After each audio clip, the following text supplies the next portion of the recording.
नमस्कार, आप डेमोक्रेटिक चरखा देख रहे हैं। मेरा नाम परवीन कुमार है। फिलहाल मैं पटना विश्वविद्यालय के सामने गेट पे मौजूद हूँ और यहाँ पे जन अधिकार पार्टी के छात्र परिषद के कार्यकर्ता यहाँ पे धरना प्रदर्शन कर रहे हैं। अग्निपथ योजना को लेकर पिछले 6 दिनों से लगातार प्रदर्शन जारी है अलग अलग पार्टियों के द्वारा। और यहाँ पे अभी जन अधिकार पार्टी के छात्र परिषद के जितने भी कार्यकर्ता यहाँ पे है, यहाँ पे मनीष यादव जी हैं, इनसे हम बात करते हैं। आप जो यहाँ पे अभी ये पर्दाफाश धरना कर रहे हैं, कैसे पर्दाफाश कीजिएगा? देखिए, पर्दाफाश हो चुका है जब छात्र युवा सड़क पर उतरे हैं। अब पर्दाफाश करने की आवश्यकता नहीं है। पर्दाफाश इसलिए कि सेना का निजीकरण हो रहा है और यही बताने के लिए जन अधिकार छात्र परिषद की ओर से ये धरना का आयोजन किया गया है। सेना का पूरी तरह से निजीकरण हो रहा है। उनके जो ज़मीन है कई लाख, उस ज़मीन को पूरी तरह से अब किसी निजी एजेंसियों के द्वारा उसको बेचा जाएगा।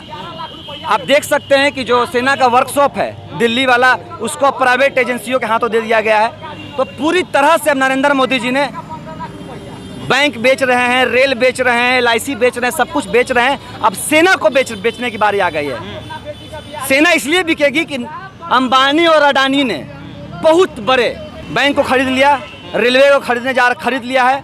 इनकी लगभग सरकारी जो संपत्ति है उस पर इनकी नज़र है। अब उसको वो खरीदेंगे तो उसकी सुरक्षा के लिए सेना की तो ज़रूरत पड़ेगी। अभी सेना उनको नहीं मिल पाएगी, लेकिन यही जो 4 साल के बाद आएगी सेना, 5,000 और 10,000 में इसको उपलब्ध करवा लिया जाएगा बड़ी आसानी से।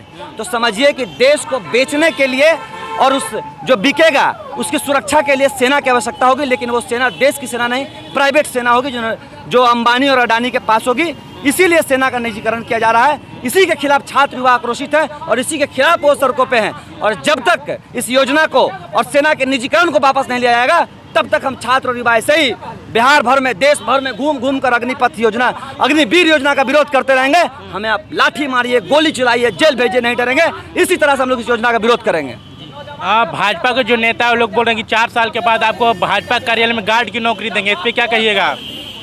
भाई तो सही तो बोले, गार्ड की नौकरी देंगे। कोई करा धोबी बनाएंगे, कोई करा जूता मोजा साफ करेगा, कोई करा कपड़ा साफ करेगा, कोई करा पॉलिश मारेगा, एगो करा कि हम शौचालय साफ करवाएंगे।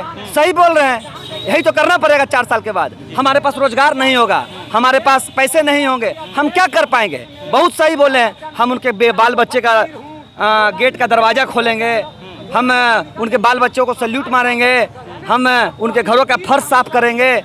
यही तो करेंगे 4 साल के बाद। इसीलिए तो योजना लाई गई है कि जब बेरोजगार होंगे तो क्या करेंगे। तो हमारे यहाँ के धरना, हमारे यहाँ के वो वही सब काम करेंगे।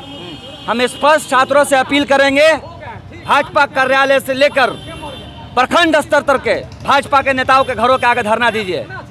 वहाँ बैठिए, सोइए, टेंट पंडाल लगाइए, वहीं शौचालय कीजिए, वहीं बैठिए, वहीं से आंदोलन की शुरुआत होगी। उठना नहीं है, डटे रहना है। जो लोग छात्र के समर्थन में आ रहे हैं, अभी आप रहमान सर को उदाहरण के तौर पे देख सकते हैं। जो लोग छात्र के समर्थन पे आ रहे हैं उनको ऊपर कभी CBI का रेड या इनकम टैक्स का रेड किया जा रहा है। देखिए, रहमान सर छात्रों के बीच हैं, रेड वेट से कोई लोग डरता नहीं है। खान सर जैसे हम लोगों से कहना चाहेंगे जो आज बिल में छुपे बैठे हैं, नरेंद्र मोदी जी जब एक स्क्रिप्ट देंगे तुरंत बिल से बाहर निकल जाएंगे और छात्र के आंदोलन को खराब कर देंगे।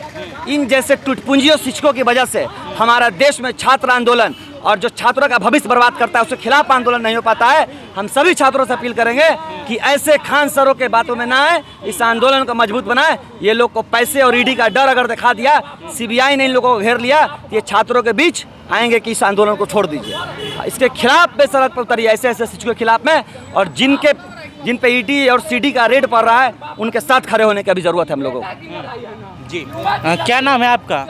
रोशन नाम हो। पर्दाफाश धरना भी आप कर रहे हैं, क्यों आपको इस चीज़ जरूरत पड़ गई पर्दाफाश? क्योंकि सरकार कर रही है कि हम बहुत बढ़िया योजना लाएं और लोग विपक्ष भी दिग्भ्रमित कर रहा है। तो वही हम लोग सही चीज़ों को बताने का काम कर रहे हैं, यानी कि इसी को पर्दाफाश करते हैं। जो सही को सही बता सके, गलत को सही बता सके, जो गलत को गलत कहे, सही को सही कहे। सीधी बात समझनी है कि इस योजना में मुआवजा का कहीं कोई जिक्र नहीं है। मुआवजा जब शहीद होते हैं सैनिक तो उनके परिवार को एक बेटे को नौकरी मिलती थी।